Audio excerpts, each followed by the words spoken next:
నన్ను చూసి ఎవరైతే హేళన చేశారో, నన్ను చూసి ఎవరైతే తక్కువగా మాట్లాడారో, అలాంటి వారి ఎదుట వీళ్ళు వైనటువంటి వారిగా నన్ను చేయబోతున్నారు.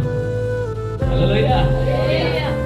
You are the selected person అండి. మీరు విలువైనటువంటి ప్రత్యేకించబడినటువంటి వ్యక్తి. మీరు దేవుని దృష్టిలో మీ విలువని ఎప్పుడు కూడా మీరు కొంచెము కూడా దేవుని దృష్టిలో పోగొట్టు. మనుషుల దృష్టిలో పోయినా పర్వాలేదు, రేపు కావాలంటే మళ్ళా వచ్చి నీ వెనకాల నవ్వుతూ నేను కౌగిలించుకుంటారు. ఈ రోజు నీ దగ్గర ఉంటే వస్తారు, లేకపోతే లేదు. నువ్వేదైనా ఇస్తే మంచోడు, ఇవ్వకపోతే చెడ్డోడు. ఇలా కాలము తయారవుతా వస్తా ఉంది. కానీ నిన్న నేడు ఏక రీతిగా ఒకే రకముగా ఒకే ప్రేమను చూపిస్తూ ఉన్నటువంటి వాడు ఏకైక దేవుడు యేసుక్రీస్తు వారు. నీకు రోగం వచ్చినా ప్రేమిస్తున్నాడు, నువ్వు పాపం చేసినా ప్రేమిస్తున్నాడు, నువ్వు పడిపోయినా ప్రేమిస్తున్నాడు, నువ్వు వద్దు అన్నా కూడా ప్రేమిస్తున్నాడు.